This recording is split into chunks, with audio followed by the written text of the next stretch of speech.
Okay, good afternoon, everyone, and welcome to today's webinar as part of the Curriculum and Canon Rethinking the Creative Arts series. My name is Aidan Thomson, and I'm Senior Lecturer and Head of Music at NUI Galway. And it's a pleasure today to chair this session, which is titled Irish Classical Music and the Canon. We have 4 speakers as part of the webinar, and I'll be introducing you to them very shortly. Dr. Laura Watson, Dr. John O'Flynn, both of them musicologists based respectively at Maynooth University and Dublin City University, the composer Elaine Agnew, who is based in Belfast, and Maeve Bryan, the manager and administrator for the Galway Music Residency, better known in the form of the Contempo Quartet to most of us, who of course is based in Galway. The subject of Irish classical music is a really fascinating one within the context of canon more generally, because of course Ireland has a tradition of classical composers, but if you were to look at a general history of music, they tend to be placed somewhere on the margins of it, if at all. Many of us will be familiar with names like John Field, for instance, the person more than anyone else who founded the genre of the piano nocturne, or possibly more recently a figure like Charles Villiers Stanford, one of the key figures in British and Irish music of the early 20th century. And anyone who studied Leaving Certificate music is likely to be familiar with either Gerald Barry or Raymond Dean or both.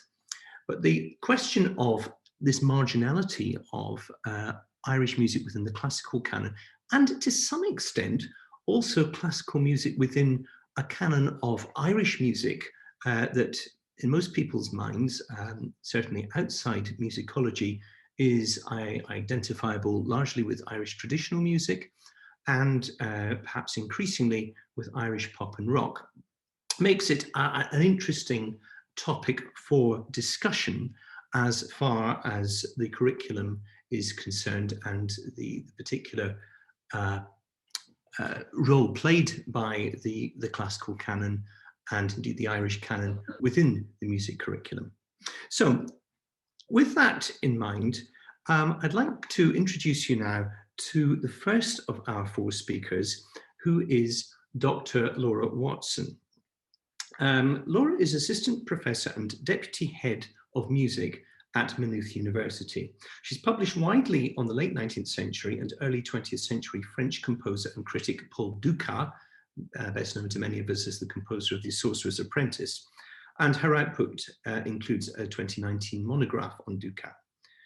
Dr. Watson's research on relationships between text and music further encompasses the phenomenon of popular musicians' memoirs. Recent publications in this area include chapters in Made in Ireland, Studies in Popular Music, 2021, and Music, Memory and Memoir, 2019, plus a forthcoming article in Popular Music and Society.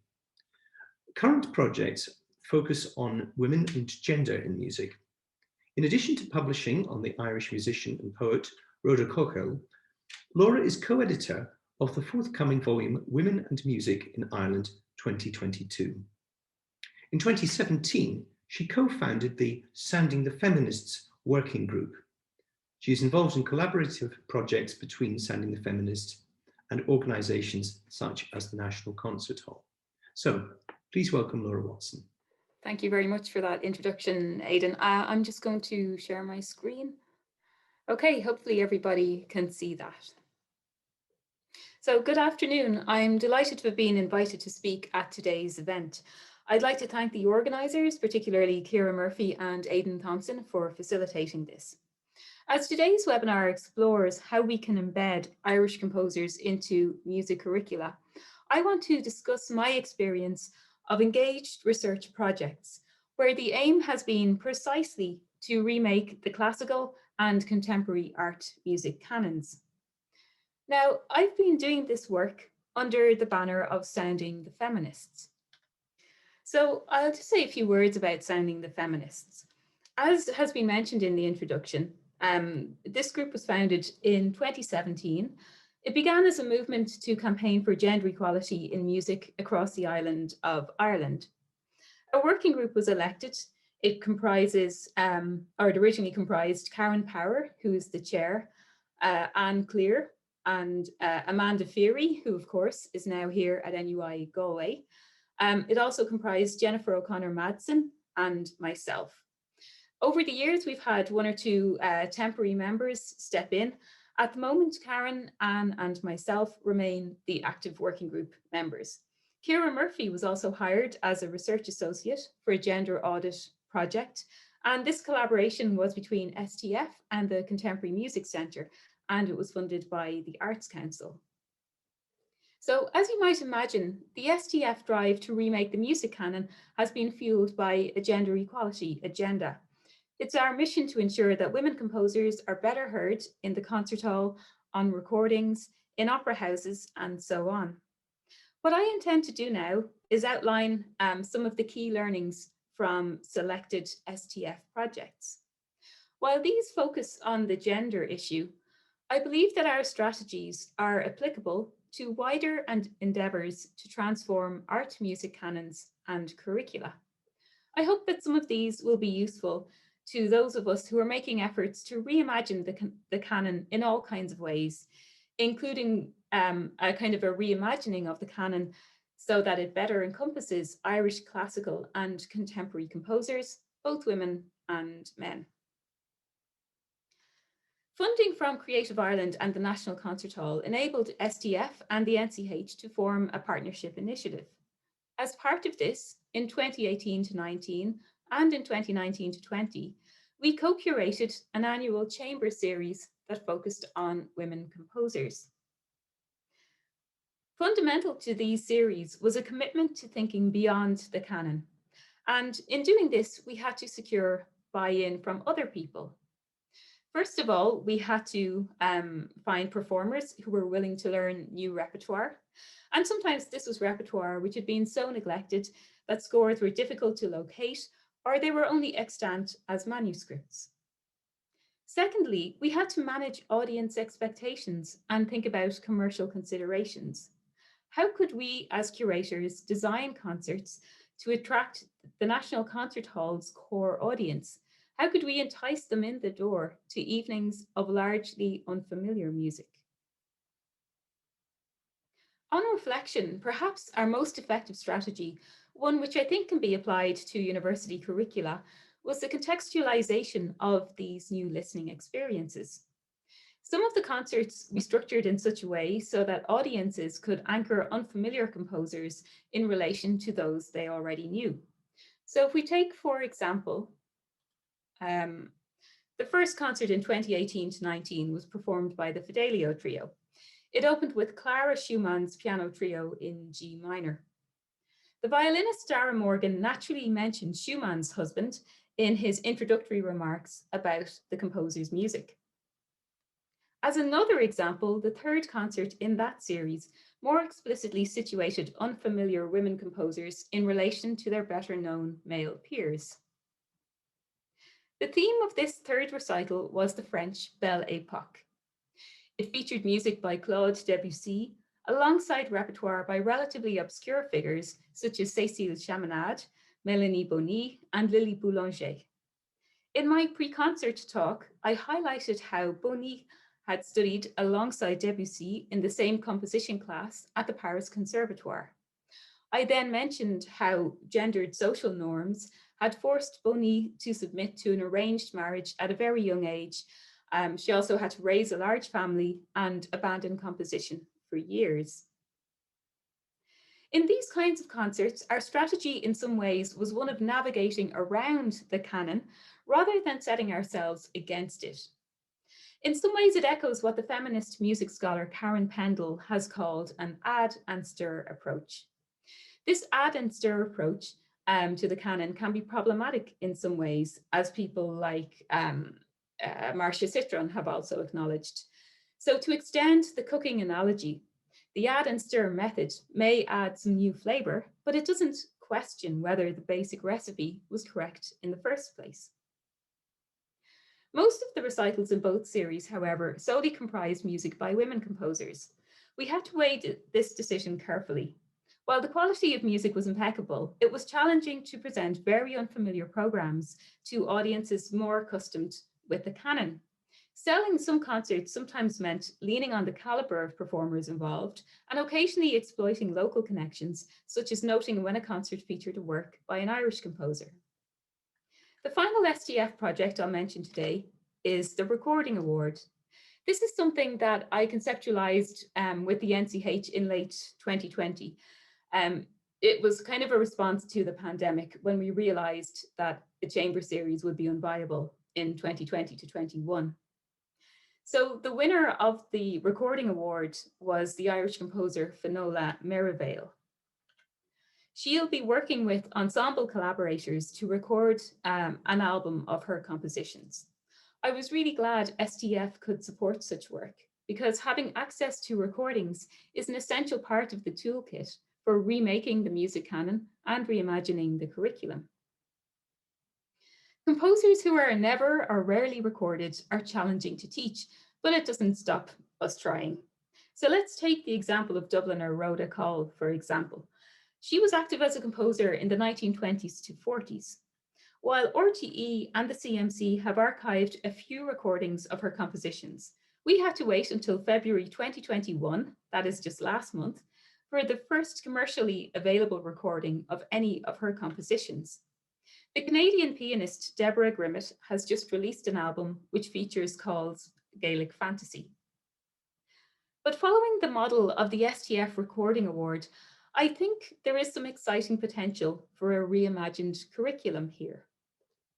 Students could be assigned projects of tracking down scores for Irish classical works which have yet to be recorded, and they could be tasked with creating their own performances and recordings. So to conclude, my experience with STF in seeking to promote women composers outside the canon has often involved asking, how do we bring the audience on this journey? And we have found a few things that can work. So meeting people where they're at is important. It's important, I think, to anchor new listening experiences to familiar music.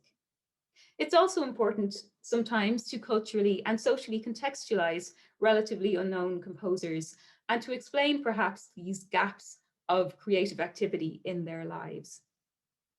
I think it's also really important that we continue to try to make more performances and more recordings accessible to as wide an audience as possible.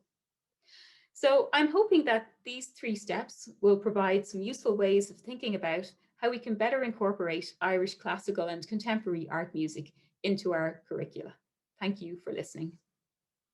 Thank you very much, Laura. And what I propose we do is that we continue with the other 3 speakers first, and then we'll come back to some of the very important points you're mentioning, not least because they will intersect, I suspect, with what other speakers are going to be talking about just now. So we'll go through each of the speakers in turn, and then we'll get the conversation going. But it was wonderful to hear about your work with Sounding the Feminists and how it played out in practice. Our second speaker today is Dr. John O'Flynn.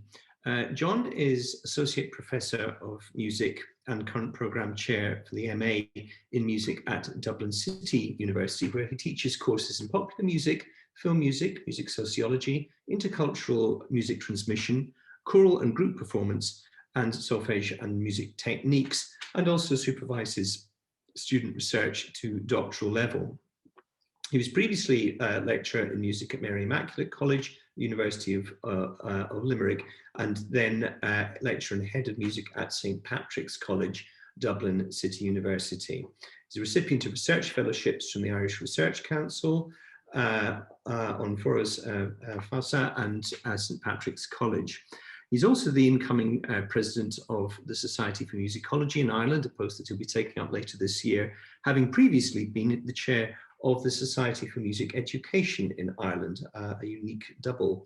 and has served on the Council of Heads of Music and Higher Education from 2008. He's a long-standing member of the International Editorial Board of Music Education Research, recently appointed advisory board member for Irish Musical Studies, and to date he's written has six book publications and has written numerous peer-reviewed journal articles, book chapters, and encyclopedia entries. There's more I could say about John, but I'm sure you'll be wanting to listen to him now. So please welcome John O'Flynn.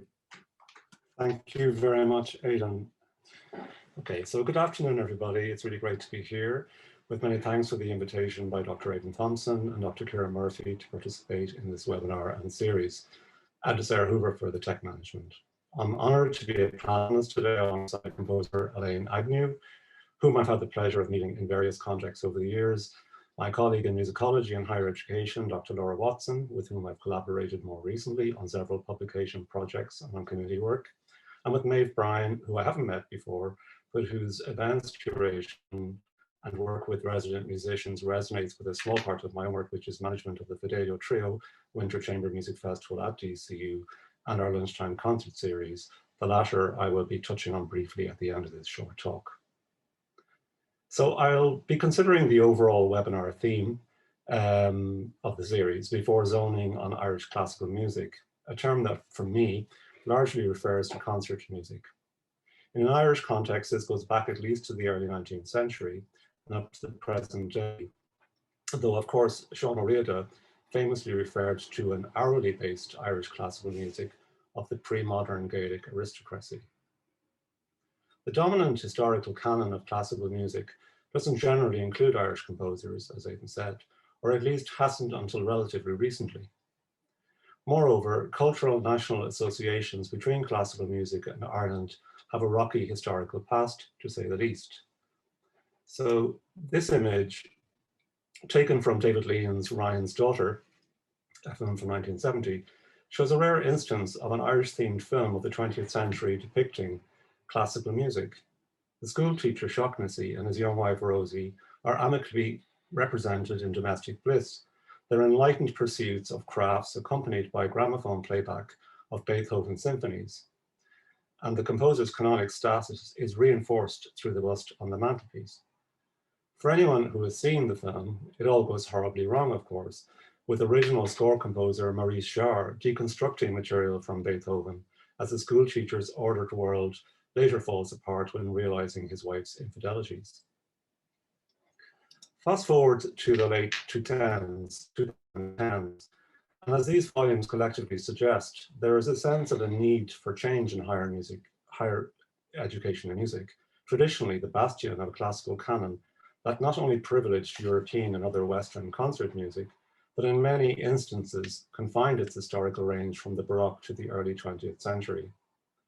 Two of the volumes depicted here respond to cultural and societal changes, while the third, Anna Bull's monograph, cogently critiques the classical canon's reproduction of hierarchical social divisions. To studies from Ireland, two of these chart the histories of institutions. On the left, Ceol Fóric, 2019, documenting more than a century of music as a humanities subject and music education, and the various negotiations, changes, and developments along the way. On the right, The Artist and Academia, 2021, is a collection of essays based on the first 25 years of the Irish World Academy of Music and Dance, UL, that has self-identified as a counterbalance to institutions and curricula based on canonical works, though it would be fair to say that almost all university departments in the country have interrogated such embedded practices. In between, a report by Gwen Moore based on her doctoral research that charted many of these developments, but that also echoed some of the issues raised in Anna Bull's work, particularly in relation to access and transfer from second level music education. If the canon is to be upheld, reimagined, deconstructed, or supplanted, who are the stakeholders and agents involved?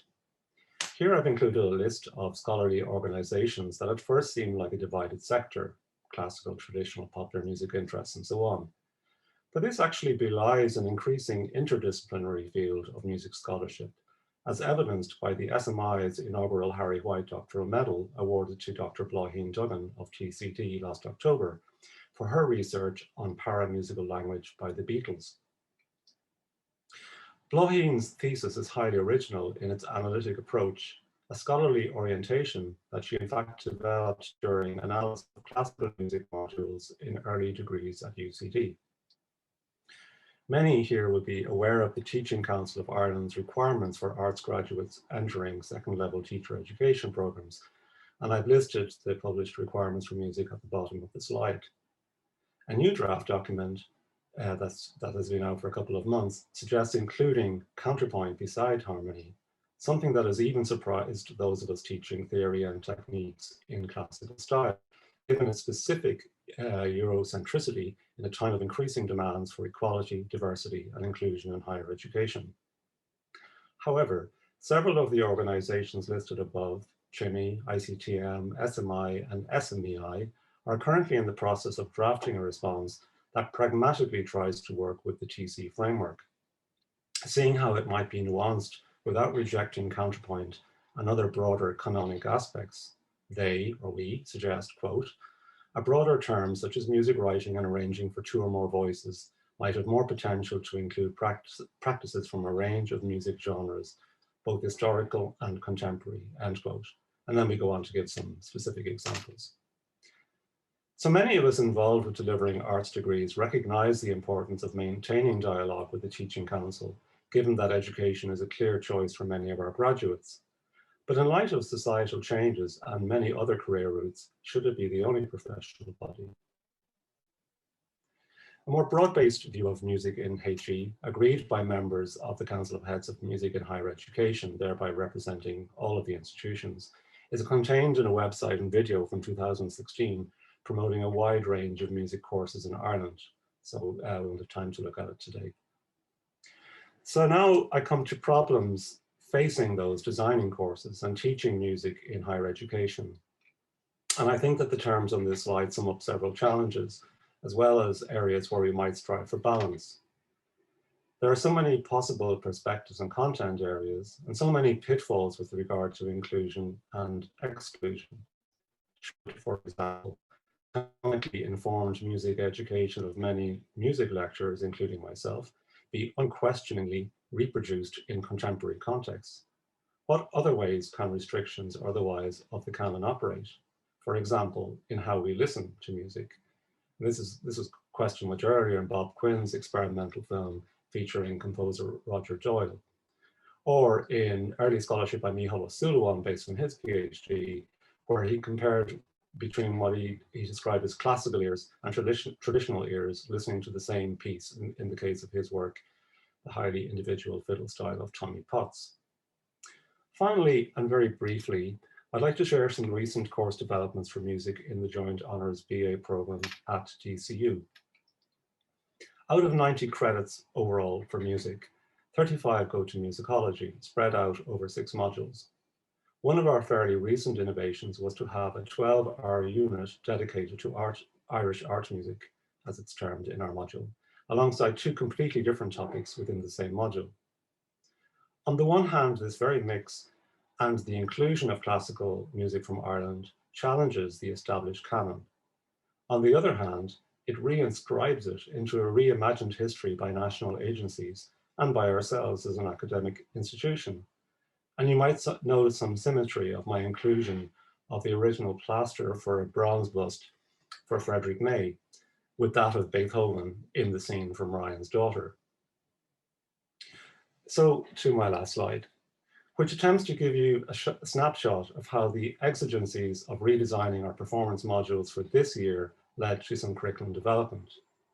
Students had to continue working on individual performance for end-of-year assessments, but module credits that normally would be given to group participation, for example, choir, music groups, orchestra, were not possible.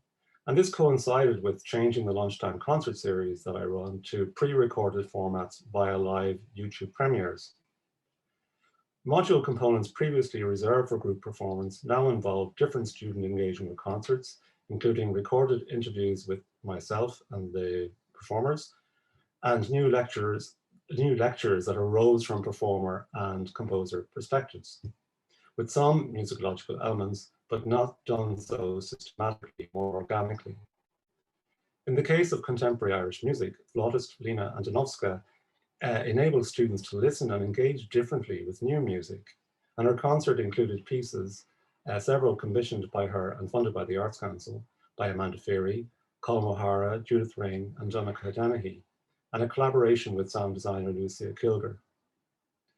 Not all our concerts are centered on new or experimental music.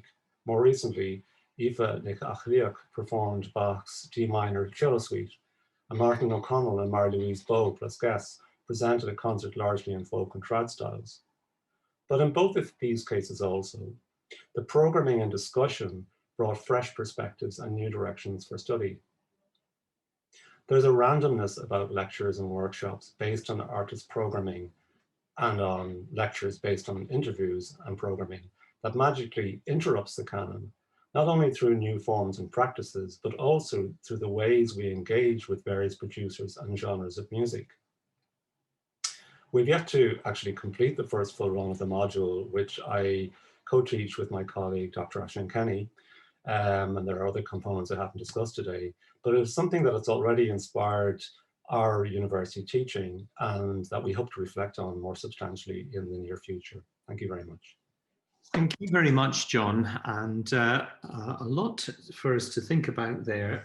I'm really interested by your own experience of curriculum design and redesign. As someone who's in the process of designing a curriculum myself, it's something that's really very close to home in some ways. Also perhaps the issue of the historical versus the thematic approach in terms of how we approach teaching canonic or non-canonic music from a historical perspective as well as from a performative or a compositional one. And actually that's reference to performance and composition seems quite a good link to our next two speakers, the first of whom is Elaine Agnew. Elaine is from County Antrim, and her many works have been performed worldwide by artists including the RTE National Symphony Orchestra and Concert Orchestra, the Philharmonic Choir, the Ulster and Irish Chamber Orchestras. Soloists Sir James Galway and Angela Hewitt have featured at major festivals including the BBC London Proms and Slovenian Unicum Festival in world-class venues such as the Carnegie Hall, the Wigmore Hall and the Royal Albert Hall. Recent premieres include a music/dance piece, Turnabout, for the Belfast Children's Festival, and Eastie for baritone Ben McAteer. A new opera, Paperboat, celebrates 700 years of the city's St. Nicholas's Collegiate Church as part of Galway 2020, which unfortunately because of COVID has had to be postponed to 2022, but we'll all look forward to listening to it when we finally get the chance to do so. Appointed as the first RTE Lyric FM composer in residence, her 3 commissioned Christmas carols have enjoyed numerous CD releases. A renowned music facilitator, Elaine is highly experienced in community music making. Elected to Astona, Ireland's state-sponsored body of creative artists, Elaine is currently commissioned by New Dublin Voices, Walled City Festival, Hard Rain Soloist Ensemble, the Ulster Orchestra, and the Charles Wood Singers. So please welcome Elaine Agnew. Thank you very much, Aidan, for that, and many thanks for the invitation to be part of this panel this afternoon, and absolutely delighted to be here, and many thanks to the staff at NUIG for making this all happen. I'm just going to talk for the next 5-10 minutes or so, and just really about my own experiences as a composer and how I came up through the I suppose the traditional classical music way of education, music degree, postgraduate studies, and then how in today's kind of curriculum, how the music of Irish composers themselves, how that could be and should be really an integral part of the education system, actually possibly starting back from young children in school. And I'll just finish my little talk with just a few references to that. So for my own experience, I did A-level music degree at Queen's, and then it was in my third year of studies at Queen's that I was able to undertake a module. You either went the dissertation route or composition. I definitely headed the composition way. Never had composed prior to that. It's part of my education up until that point. You know, I had I suppose by that stage, up to my grade 8 piano, you know, played fairly traditional classical piano music up until that stage. For my Ole and A-level music, having studied set works like Haydn and Beethoven, I think we got as far as Robert Schumann was probably the most contemporary of any music I studied before I went to Queen's. But it was whenever I was third year at Queen's and an option of studying composition with the then composer in residence, Kevin Volans, an amazing composer, and an amazing fact that he was the composer in residence at Queen's at the time. And the thing that completely blew me away from working with Kevin is how he thought about music. And myself and one other student were the only two maybe brave enough or maybe mad enough to take up composition. And one of the first composition tasks Kevin gave us was to go away, come back the following week to write a 1-minute piece for, say, solo bassoon, and to only use the note A. So no other pitches, just the note A, but bearing in mind that a bassoon can play quite a number of A's. A bassoon can play in the hands of a performer. Obviously, you have dynamics, you have texture, you have range, you have interpretation, you have performance techniques. And so whenever he initially said that to me, I thought, oh, this is just completely nuts. Are we not going to write a 4-bar melody? Are we not going to do it the way that my education system that I've experienced kind of was drilling into you? And he said, no, just go and do this. And then you went, and then when you sit down and you think about it, when you give yourself those restrictions of just one pitch, actually the possibilities are endless. And I think for the very first time in my career, and I suppose maybe I was 20 at this point, I thought, wow, you can do this. I felt very connected to Kevin. I felt very connected to what he was doing. He introduced us to the music of Gerald Barry, all his contemporaries, of Jane O'Leary, John Buckley. We listened to their music. I was completely unaware that on the island of Ireland we had this amazing, rich resource of composers and musicians composing in a huge variety of styles. And then after my work with Kevin, I then undertook postgraduate studies in composition at the Royal Scottish Academy of Music and Drama. And when I went into my year there, James Macmillan had just been appointed as the composer in residence. He had just had his amazing BBC Proms premiere of The Confessions of Isabel Gowdy. He was like a huge voice in the world of contemporary music. I had no idea who Jimmy Macmillan was. All I knew was that I really wanted to be a composer. And then my work at the Academy was fabulous in that as part of the course, members of the Scottish Chamber Orchestra would do residencies with all of us young composers. So I had to write an oboe quartet from the Chamber Orchestra. Then in my second year, I then did a string trio. So the Academy very much treated you as this is what it's going to be like if you become a professional composer. You need to get parts done. You need to make sure your handwriting is really clear. You need to go through the performance process. You need to be very confident about your music. And so I was completely blown away from that. And I always thought that maybe at my time at Queen's, or even way back in my music education system, I would have loved to have had access to all these different ways of thinking about music. Over the past number of months, I've been involved with some students at NUIG on their editing and transcription module, and a set of students have taken 2 pieces of mine that were handwritten. I'm tidy enough in terms of my handwriting, but it was full of mistakes. And I see this with this particular module as a fantastic way of stepping inside a curriculum and bringing Irish composers and their music into that. And in that particular case, not only do the students learn how to use these notation programs like Sibelius, Finale, MuseScore, whatever it is. It's a real skill in being able to do that. And working very closely with the students, them typesetting a piece of mine, them coming to me and saying, Elaine, I think you maybe made a mistake in this little section. And quite often I had, because the engraver or the transcriber probably is the only other person that really gets into the detail of your piece, more so than a performer would. And I just think then that working with those students, they felt a real ownership and a real understanding of my piece and the compositional processes that I went through. So through our conversations together, I was able to say, well, you see that section at the end, that should be quite like the opening bit, but maybe there's a couple of changes. And they'd say, well, why did you do that? Why is that change? And so I would explain. And so for me as a composer, not only now do I have beautiful typeset versions of those two very rough handwritten scores, I'm delighted to say hopefully that the Contemporary Music Centre will now use those as a standard score. So I think that's a really great way of stepping into a curriculum. Composers tend not to conduct their own music, so the performer is such an essential part of the process.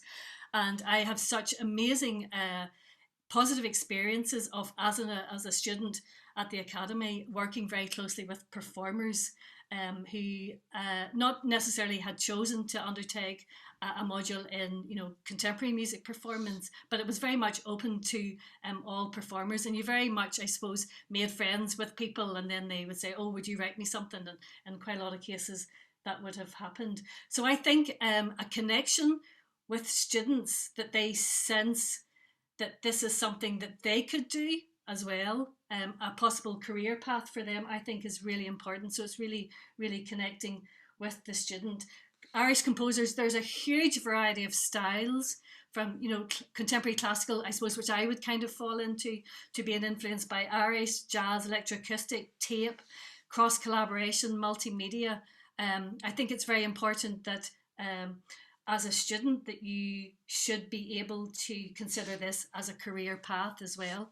Another thing that I'm very heavily involved in that you mentioned, Aidan, was the fact that I facilitate workshops. I love working with people, so composition writing can be quite an isolating job. I've been self-isolating for years and years, even prior to this pandemic. But the thing that really inspires me to write is when you're out working with people, whether it's healthcare, young children, whatever that may be. That is really, really essential. I would absolutely love to see Irish composers and their music being part of the curriculum, that a music history or a musical styles course would naturally lead on to that. And then for students to think that actually there is so many ways of writing music, that it doesn't have to be foursquare, it doesn't have to be this, it doesn't have to be that you can actually create and be really positive with your own voice.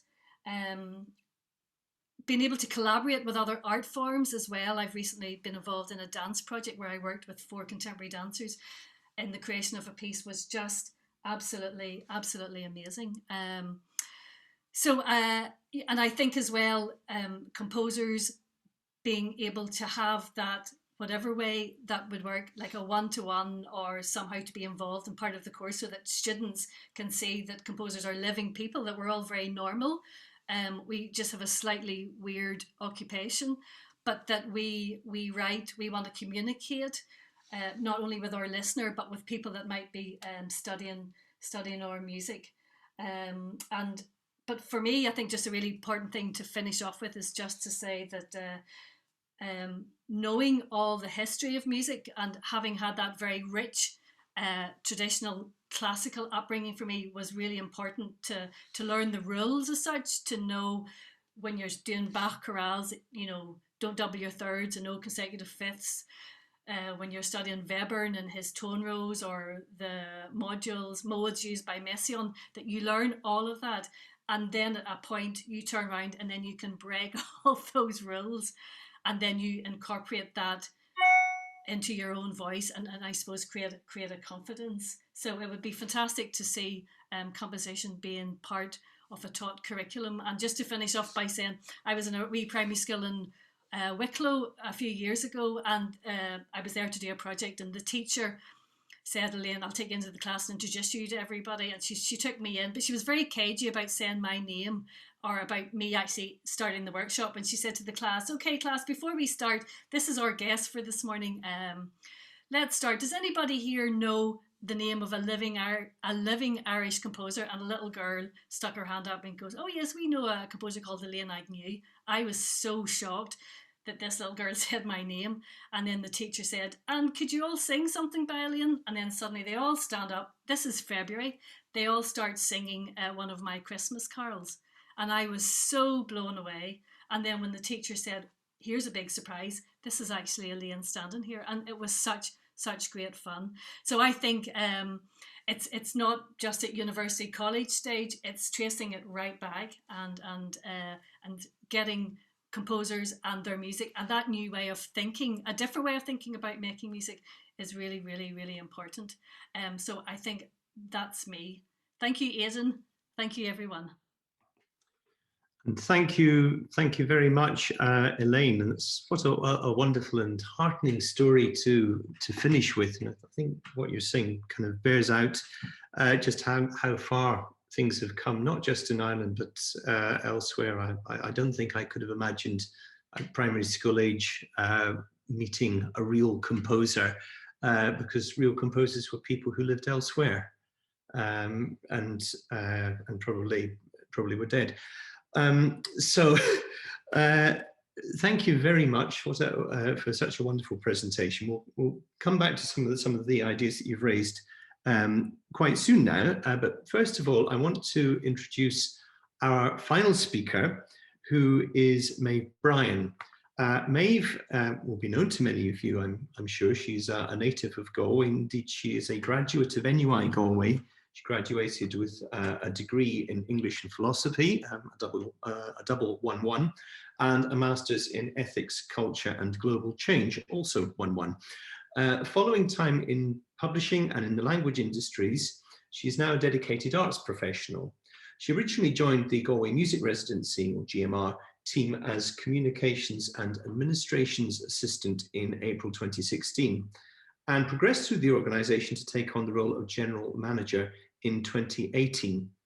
Being a keen classical musician, and having directly experienced the benefit of the Contemporary Quartet's teaching and mentoring as a young musician, Maeve is passionate about the work that GMR is doing in Galway City and County, and is delighted to be at the helm in this exciting time for Galway.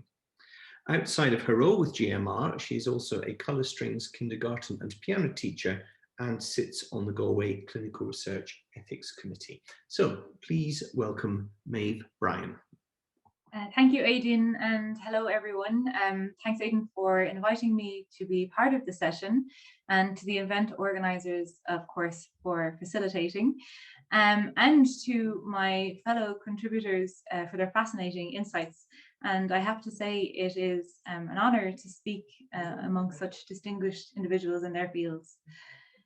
So today I'm going to talk specifically about the place of contemporary Irish music in live performance, and how we at Galway Music Residency approach this as an organisation.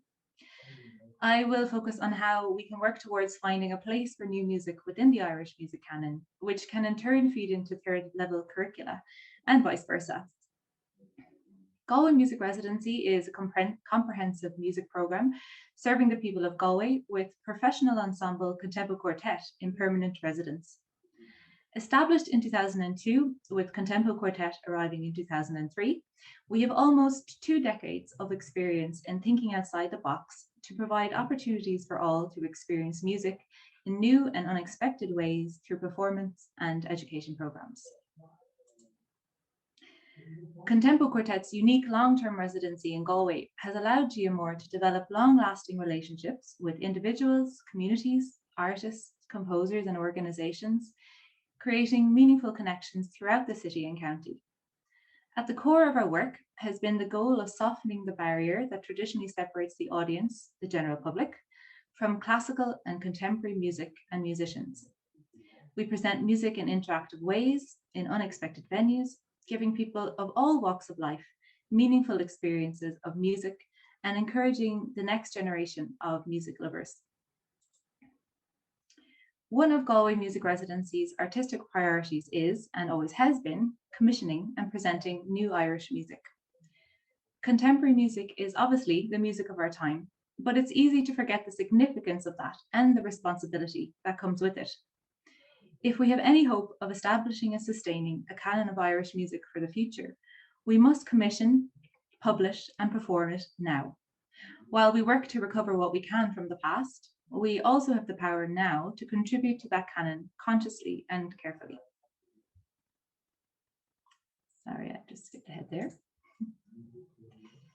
Galway Music Residency is acutely aware of this responsibility and commissions and presents new Irish music regularly. In just the past 5 years, we have commissioned 1 to 2 new compositions annually. We have an ongoing partnership with Galway City Council, which shares a commitment to commissioning new works, and we work closely with Contemporary Music Centre in the commissioning process. We also give focus to cross-genre and cross-art form possibilities in an effort to widen the audience space for the resulting works. But for us, commissioning is just the first step, and in many ways, it's the easier one. Finding a home for this extraordinary new music within our programme can often be the most challenging part of the process. And a lot of what I'm going to talk about now, I think, is echoed by what Laura was speaking about earlier. The decision often lies between dedicating events and series to contemporary music for a very specific audience, or programming contemporary Irish music as part of broader initiatives and series for general audiences. The former is often a very rewarding approach for musicians, composers, and contemporary music enthusiasts, as it allows the space to delve into the depths of new works, understand the inspiration and logic behind them, and the mechanics of performing them.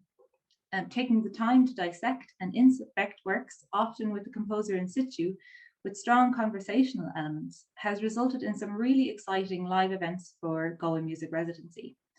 But to say that they are niche events, well, in Galway, that's an understatement. It is therefore the latter option, programming for general audiences, that is arguably most pertinent in this conversation. Conveniently, contemporary music works are often short and can therefore feature as a more challenging moment, perhaps, in an otherwise traditionally classical repertoire. In this way, new Irish music, which is often feared as something quite intimidating to a general audience, can be appreciated in smaller, more digestible segments. At GMR, we work to help audiences feel at home in exploring new music because we feel strongly that as an organisation, we have the ability and responsibility to help build an awareness and appreciation for extraordinary new Irish works, not just within contemporary music audiences, but for every kind of listener and music lover. With regular, approachable experiences of contemporary music for general audiences, we can work towards giving the music of today in Ireland a secure home for the broader Irish music canon of the future. Much of what I've been speaking about so far adds up to the same thing, making contemporary music less scary so that more people can enjoy it and so that it can take its rightful place within Irish music. In the context of third level and even second level curricula, we also have a fantastic opportunity to do this. In our experience at GMR, young people can often surprise us with their enthusiasm for contemporary music. They tend to be open-minded and enjoy the otherness of the works they are presented with.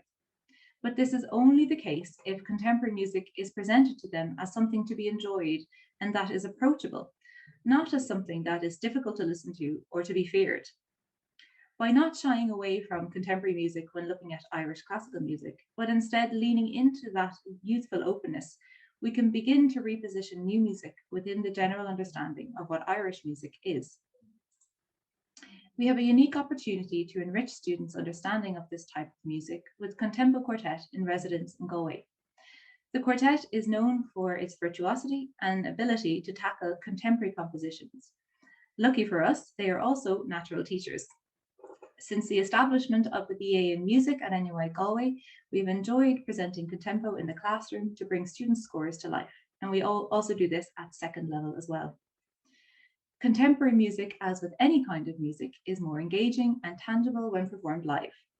Elements of contemporary music, such as extended techniques, can be really fascinating to watch in person, as well as learning about the musician's perspective on tackling new works and collaborating with living composers.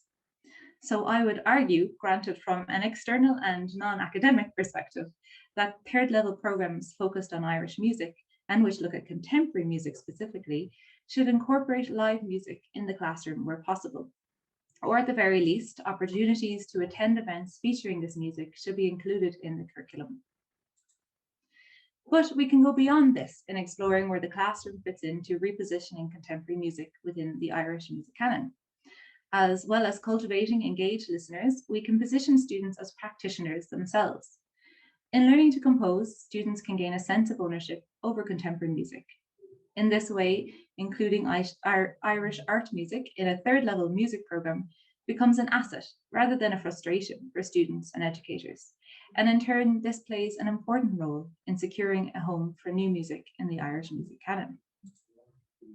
So in summary, there are lots of simple ways to cultivate listeners and practitioners of contemporary Irish music in both performance and education contexts.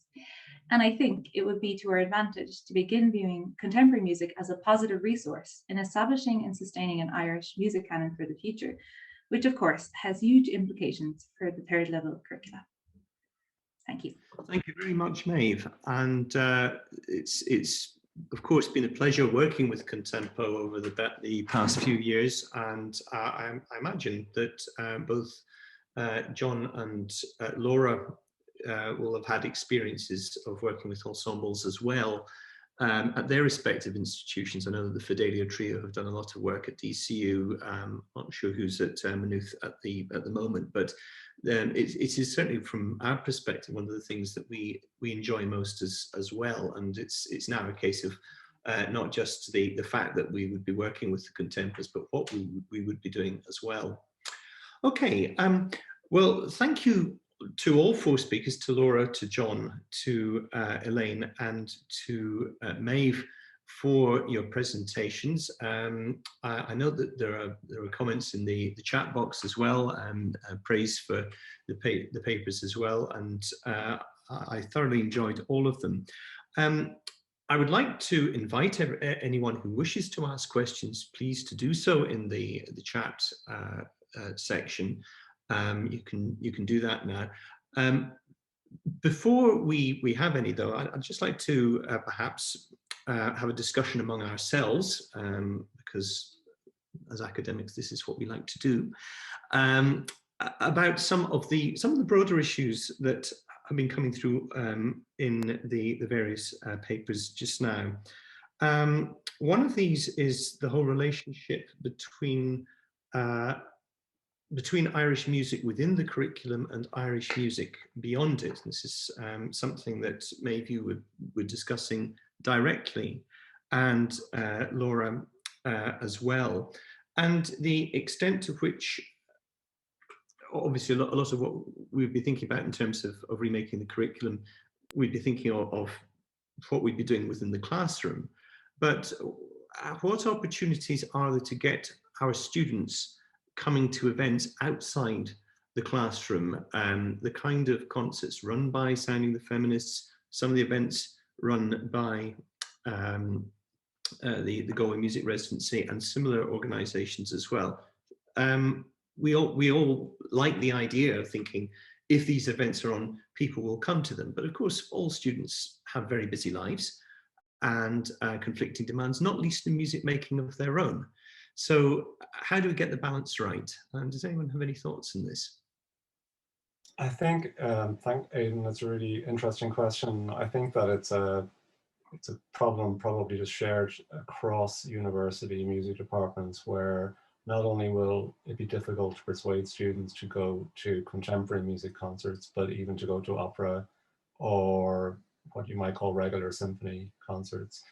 And in both working in Mary Immaculate College and during my time in St. Pat's, which anyway was incorporated into DCU, we actually found that it seems like it's something that you would do for younger students, but sometimes you have to organize the bus. Is one simple way, but I think To go back to what Maeve said, it is wonderful when we can get, whether it's a residency or whether it's a concert by guest musicians, and maybe if they had a workshop beforehand, I think that's the way. And maybe in any music class, particularly if it's somebody doing music within as part of a degree, as in a BA, you might only have a quarter of the class who are actually actively seeking musical life outside of the institution, and that's the truth. So so I think it's those kind of special experiences, like meeting James Macmillan in Glasgow. You know, it's something like that just, it's a chance thing, and that sends a person off. But there's only so much that we can do in terms of driving or organizing the bus as well. It's down to, I think, individual connections that students can make from unique experiences. That's my view. Yeah, and I'd say pretty much mine as well. Not least because when we have organised the bus, so to speak, everyone has really enjoyed the experiences.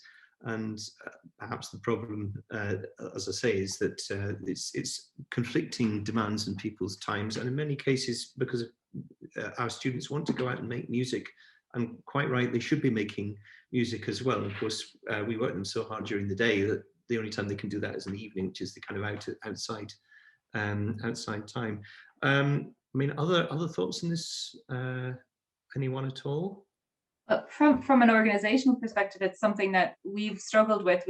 We're so keen to get the students into events, specifically the tailored contemporary events. And Aidan, I know we've badgered you with ideas over the years on how to do that. And we've tried things like offering discounted tickets and free tickets, and there's very little uptake. When there is, of course, the students find a really enriching experience.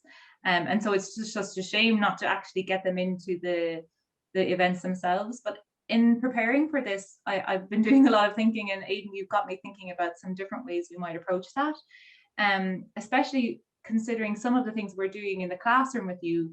I mean, just before Christmas, the quartet, we recorded the compositions of some of the students. They composed short works for a string quartet, and we recorded contemporary quartet performing each of these. I mean, but there's no reason why we couldn't program maybe one of those short works in an event. And there might be more of an incentive for students to really actively engage in a contemporary event, or an event that features contemporary music, if they might see their own or one of their peers' work performed on the stage. And of course, there's the editing and transcription module as well, and there might be ways there that we can look at. I know we had looked at perhaps including a performance today, but it didn't quite work out. But there might be ways there again to engage the students. You know, as we said, as active practitioners, they might be more likely to engage with live performance as well. I think that's a very good point, because the whole case of, if you like, people taking ownership. I mean, John mentioned earlier the slightly rocky history of classical music in Ireland, and you know, how in some people's minds it's still associated with as being the music of colonizers. Slightly ironically, given the colonizers come from a country that's been described as the land without music. But even allowing for that fact, it's a view that is still held in some quarters, and therefore the idea of taking ownership is something that can be done through the creative process as well as as a recreative or kind of more academic sort. I mean, any other thoughts on this issue? I think, Aidan, I very much echo Maeve's thoughts. I mean, the project there that you just explained about the contemporary quartet recording some of the students' work, I suppose obviously during normal times. I'm just thinking of a similar project I've done with the Chamber Choir Ireland, where we worked with a number of school children, I suppose, doing either higher music or A-level music, and there was maybe 10 of us composers, and we were in 10-15 different schools all over the island of Ireland. And the idea is that every student, we worked only with 5 students in each school, because we were restricted to the amount of time we could work on a weekly basis. But each student composed their own little piece, maybe 2-3 minute. And then especially for the curriculum here in the north, they were able then to submit that as part of their portfolio. So not only were they going to create a score, but they would also then have an amazing recording of it, because there was a week set aside at the end of the project where every school came down, and we had each school had a 2-hour session with the choir, and it was rehearsed, recorded. Every school then, every student was given a recording. And then as the composer working in the school, I helped them just to set out their scores, and because obviously their scores had to be at a stage where they were readable from. So that took quite a lot of work, I suppose, maybe on my part. But the plan, I think, was always that whenever the chamber choir would next do a concert, either in Belfast or in Cork or wherever, just their normal, I suppose, evening concert, it would have been a fantastic idea that they could have incorporated, so in Belfast, they could have incorporated the 5 Belfast students into the concert, or even do it at a 7 o'clock as a little pre-concert prior to the main body of the concert, if the pieces maybe didn't fit into the main body of the concert. So there's just so many ways of thinking outside the box, but I think that's a really great thing to do. And then those young composers come, their mummies and their daddies and their grannies and everybody come, and then they stay for the main body of the concert, and then they always go home and they'll always say the best bit of that concert was all that really weird new music. I mean, because new time, new listening, new experience, their child up taking a bow in front of the chamber choir or whatever, the contemporary quartet. I mean, that is such a huge thing to experience at that age. So I think that's a really great way of setting all those little seeds. But that takes funding, that takes time, that takes engagement from professionals as well as students. But I think both the professional and the student really benefits from those very rich collaborations. But of course, the funding also works both ways, because in order to get the funding, it's having the education partnerships in place as well. So it's something that can benefit both performers and students very well. We've got one question through so far, and I'll just read it out. It's from Sarah Hoover, who said several very good points about the integration of Irish music and composition, particularly by marginalised Irish musicians at many educational levels. Have the panellists seen this changing at all over the past few years? And what do you think it would take to make positive change? And I'm just thinking, Laura, perhaps if I can turn to you at this point, given your work on Sounding the Feminists, and also the fact that began a few years ago, perhaps that is a kind of, there's enough distance now that you would be able to see whether or not there have been any changes in that particular area, and whether or not that's something that would be transferable to classical Irish music as well. Yeah, thanks for that, Aidan. It's a really interesting question, and I have to say, I've definitely been heartened over the last few years. I think I think of something particularly like the Finding a Voice Festival that Roisin Maher organises, and I noticed now that's been running annually maybe for 3 or 4 years, I think, at this stage. And seeing something like that, and I've noticed that kind of festival has gotten more traction and so on in the last couple of years. I get a sense that a lot of, obviously it's focusing on women composers, but these kind of events are reminding us of who is often excluded from the conversation. And similarly, even again in the last couple of years, I'm thinking about say some of the performances organised by the Royal Irish Academy of Music in Dublin, again, focusing, being very careful to include works by women composers. And again, this might be happening in a historical context, but I think it bodes well for Irish composers as well, who might traditionally have been thought of as being kind of on the fringes of classical music. And even when I think of somebody who, of course, is very much not on the fringes, but a composer like Jennifer Walsh, who in the last couple of years has seen her profile rocket internationally, with the kind of award from the Academy in Berlin. I get the sense that internationally more people are taking notice of Irish composers, both contemporary and historical. So I think that can only be a good thing as well. And I think maybe coming back to your important point about the sense of how do we take ownership of classical music in Ireland, and there is still that kind of colonial hangover.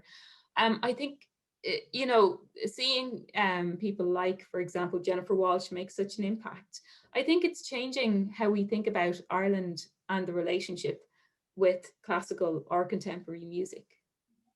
Yeah, I mean, not least because I know that there have been monographs written on Jennifer Walsh in Germany, Yeah. which is quite a remarkable achievement for any living composer, I guess, to have, who's still fairly mid-career, have something about that written about her. She's someone who really has captured the imagination. Okay, I have another question here from Romy. Any thoughts on Rob Farhat's article points that classical music organisations who receive the majority of arts funding available in Ireland should embrace minorities within their own structures and programming, and music education should include more diversity in its curriculums? Any thoughts? I mean, Laura, you can continue with that one, or I can turn to. Well, yeah, I suppose to say, yeah, I remember reading Rob's article when it was published, and yeah, you know, I mean, I can't remember all the detail of it now, but I do remember it made excellent points. I mean, I would agree with these points raised here, but I feel I'm not really in a position to talk as much about kind of classical music organizations, but certainly I think we have a responsibility in education to ensure that the students we teach, who are an increasingly diverse student body, I think it's important that they see models of, you know, that say classical music isn't an entirely kind of dead white male enterprise. So I think diversity is really important in that regard. I'm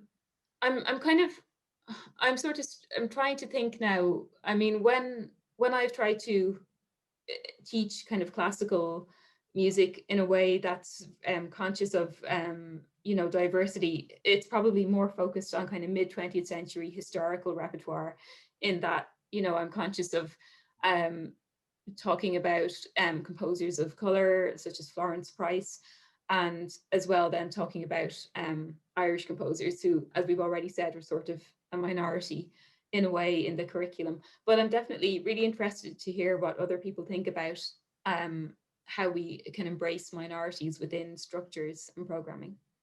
Okay, well, perhaps with that in mind, maybe John, do you have some thoughts on this? I mean, I agree with everything Laura said there, and I really appreciate Romy's question. I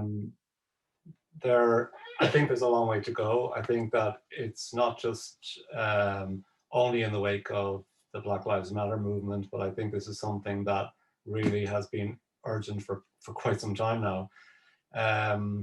It's obviously addressed in programs that include ethnomusicology, and I don't mean that in a token sense, but in ethnomusicology, I suppose there is a question: why do we have some music that's called ethnomusicology and other music that is musicology, whereas, you know, all people are ethnic, all music is ethnic?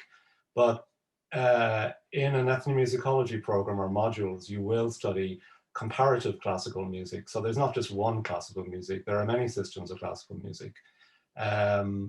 So I think that's one way, and maybe the mixing up a more thematic approach sometimes interrupts this idea of a canonical historical line that's confined to one part of the globe.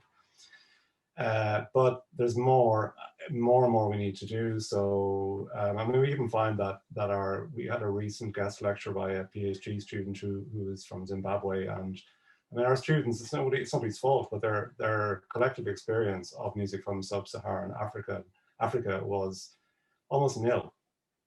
So we're talking about a very diverse population, but I'm not sure if that diversity is necessarily reflected yet in the student population. So it's a more systemic thing that needs to be addressed, is how do we represent the diversity in our population in universities?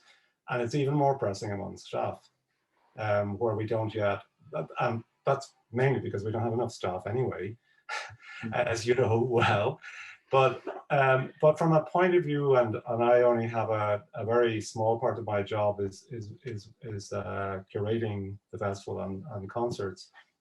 It's easier with lunchtime concerts, but when you have a festival in chamber music and it's very niche, and you know, we're very appreciative of the Arts Council funding, and then you write out your report and it does ask questions about diversity and among your performers, and of course we have people from different backgrounds occasionally, but it's how do you answer that question about an audience that you can't interview personally? So I think there are things that we can do, but I think there are also things that are endemic socially that we can only do part of, and we need to kind of stay in dialogue.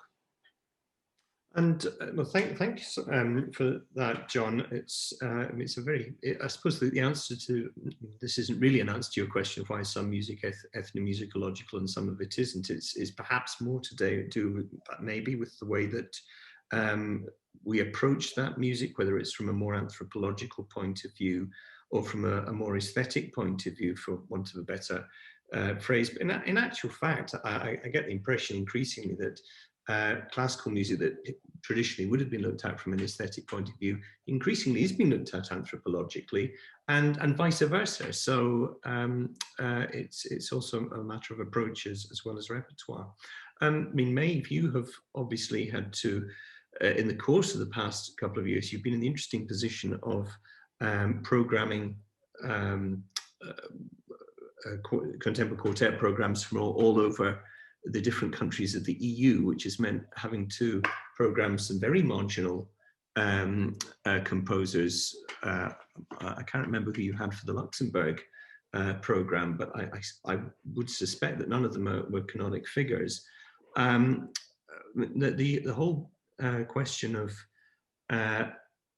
bringing in figures, bringing in pieces that are by fairly marginal figures in terms of a traditional canon, how have audiences responded to those?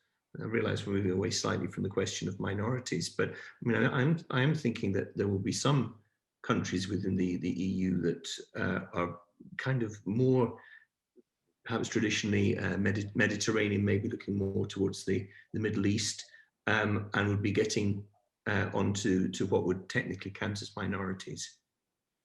Yeah, it's been a really fascinating couple of years. It's a 3-year program. It has been kind of thrown off track by COVID, of course, but we're now, you know, producing these events as pre-recorded events on YouTube and Facebook.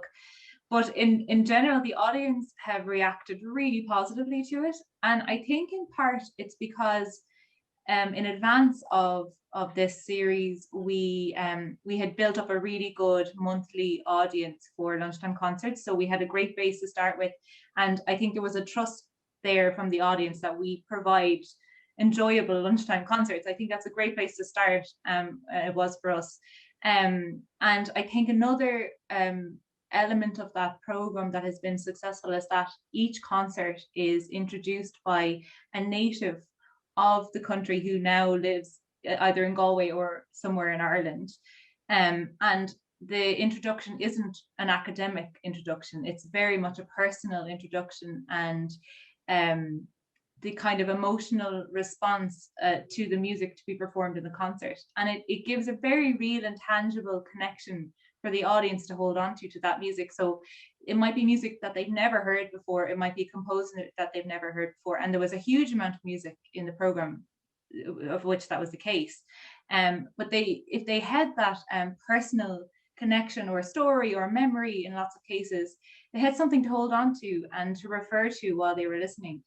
So I think that was a really big part in the success of it. I also think the concerts that have been more successful, especially now that we were presenting online, are programs that contain multiple short works as opposed to longer works.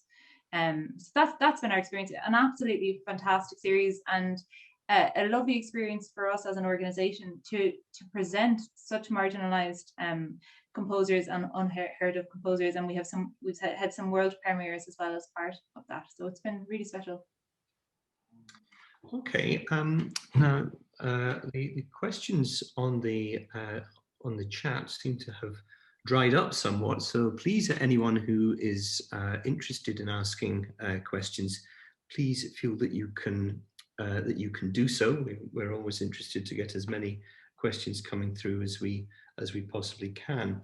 I've written something down in my notes that says here the pedagogical imperative, which sounds faintly Kantian. It's not meant to.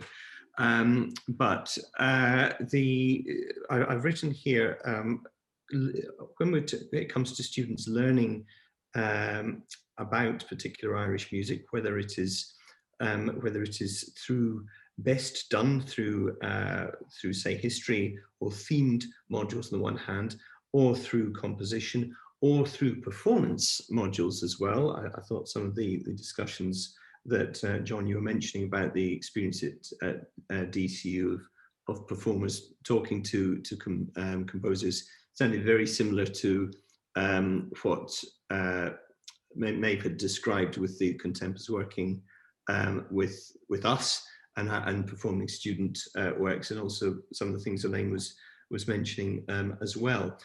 So, I mean, is it the case that there is one method that would introduce the idea of Irish classical music better than another, or is it a case that the three of them should be complementary? And I open this up to anyone who wishes to raise the point. I think it partly goes back to what both Elaine and May said about the value of having the ensemble there, and whether it's a residency or if it's, I mean, one of my favorite formats is where you can have a discussion. It's a workshop with your class. You have the ensemble, you have the composer there, and it might even be reading through a score. It may not necessarily be a complete performance, but I think that's a great kind of workshop for the students, because they're kind of seeing things in a very real sense. And that would be for a general class. And then of course, as many departments have had, we had a couple with the Toledo Trio where we had asked for an open call for scores from various institutions where students come along from different university departments and conservatoires, and that's quite an exciting day. So if there were ways of if we could have, we have the Chamber Music Festival as a legacy of our residency, but that residency was for 3 years only, and I really think there would be enormous benefit to having resident musicians, whether it was a sound designer 1 year, or a classical ensemble 1 year, or a trad group or whatever. I know that many institutions have, but I think it's so valuable for students.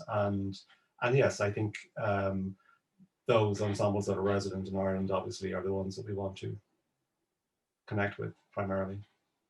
Okay, anyone else want to make? Elaine, yes.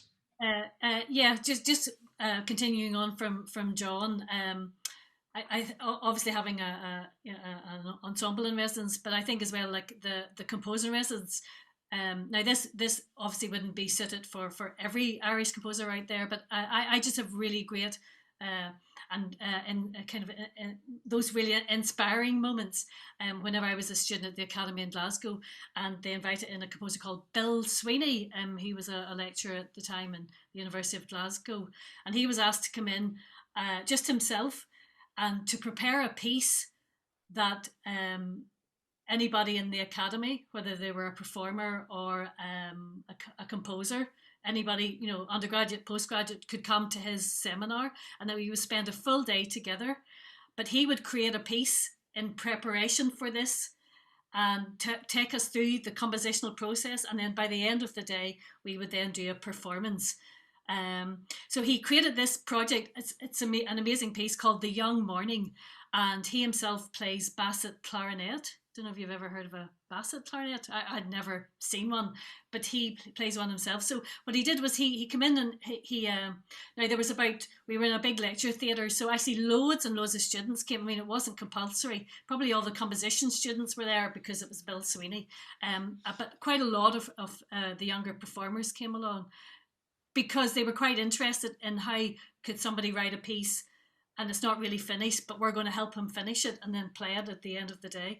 So he came up with this idea of like musical mobiles, and he came in with just tiny wee bits of manuscript paper, and he had scribbled notes on it, and you either sang it if you didn't play an instrument, or you played it in your instrument, or if you didn't play, if you weren't confident to actually play anything, you just picked up some chime bars and took out the specific notes. And the idea is that he sits in the middle of the room and he plays this very, very beautiful, very kind of improvised melody, and that we all as students all kind of stood around him like a big massive arc, and there was no conductor, and just whoever was brave enough to start to play the first little mobile started, and then he improvised around what we did. We improvised around what he did, but we very much had to stick to whatever little musical riff.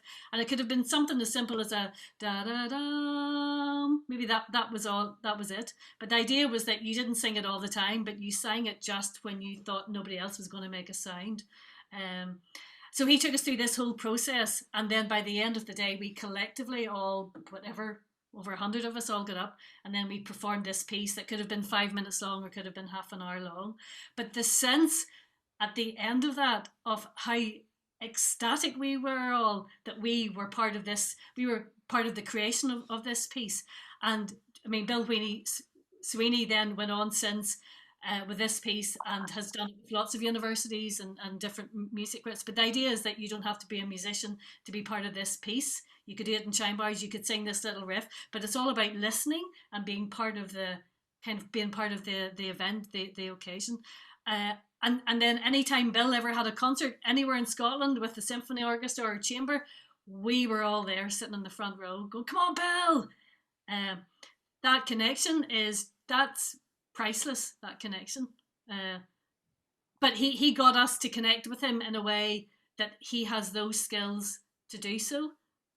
But not everybody could do that. You know, he's a teacher, he's a lecturer, he just knows, but he's creative enough and he thinks outside the box. And he thought, how can I work with young composers and young students and get them 100% behind me and in what I do? And that worked. And actually it's very, very simple. So it's just different ways of doing things, that you don't have to read music to be able to be part of this performance. And sorry, that was a very long answer.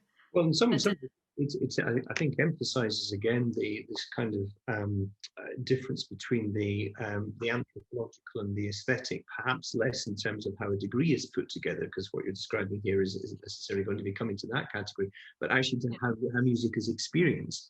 And that part of what was important about this was that anthropological experience of what in certain in musicological circles is known as musicking, the whole process of making music, and that is the important thing for creating engagement in the first place. And as Jane O'Leary has observed in the chat just now, the very special chemistry between the composer and performer in creating new music is also something that is worth observing and studying, and that different approaches from within and without are illuminating and can add to the listening experiences for students where possible. And in fact, in what you're describing there, Elaine, is something where the composers, if you like, are pretty much everyone present, which is kind of remarkable. There's one other point. I'm just aware that we're coming towards the end now, but one little point to finish off with that was prompted by your presentation originally, Elaine. When you were commenting about there being no fixed style for Irish composers to be writing in now, which is, I guess, a reflection of contemporary classical music more generally. And I've written Irish composers or composers who are Irish. And what I meant by that is that so often when we're talking about music from a particular country, there tends to be an understated politics of cultural nationalism in the background, or in some cases in the foreground.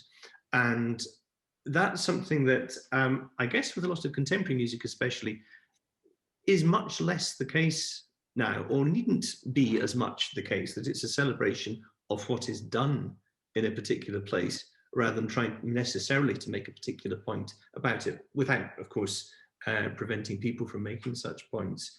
And I was just wondering, in the sense of when we're teaching Irish music or teaching music that is from Ireland, where do we draw the boundaries, or are there any boundaries? I mean, I'm working with a composer like Arnold Bax, who was inspired by Ireland, spent a lot of time in Ireland, knew half the people who were involved in the Easter Rising, but wasn't himself Irish. Do people like him count as Irish if we're talking about teaching Irish music in a university context? And that's not a question to you, it's a question to anyone. It's, I mean, I think we're in probably in the best time in that regard. You know, the Aidan Scallon, Maynooth University, wrote a chapter for the popular music, made in Ireland popular music studies, and he talks about traditional music scenes not only being in a kind of a post-genre period, but also post-national. So I think that you know, the way I would kind of see it in my head is that there is music that is Irish themed and there's music that's Irish produced, and sometimes they overlap. But it you know, and sometimes it's as you point out, it could be the nationality of a composer. So Kevin Boland's born South Africa, living Irish citizen now. You know, his piece in Bira sort of deconstructs the canon by having a piece for two harpsichord tuned to Zimbabwean Mbira. So I think they give us themes, and yeah, it's a nicely messy field, actually, is the way I'd call it. An exciting one. And something that one hopes that our students would applaud the diversity rather than see it in some ways as limiting. Laura. Yeah, I was going to say, I think it's a really interesting point you raise, Aidan. And I mean, when I think about somebody like, say the Irish composer Ina Boyle, who, as people might know, she was from Wicklow, spent most of her life quite isolated, living in Wicklow, caring for her parents. And when she did get out of Wicklow, it was usually to go over to London to study occasionally with Vaughan Williams. And consequently then, people who have spoken about her music do tend to identify this influence as you would expect. And of course, you know, she knew people like McConkie and so on. And so this, certainly I think when we're dealing with the early 20th century as well, the boundaries between Ireland and no longer Ireland are very fluid.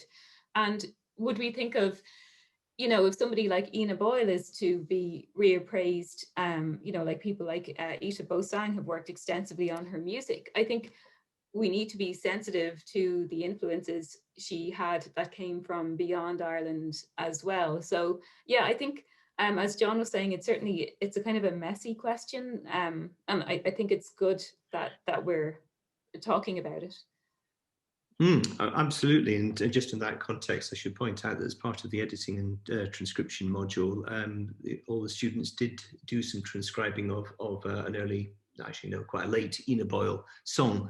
So she's someone whom we've very much been wanting to celebrate as part of our module.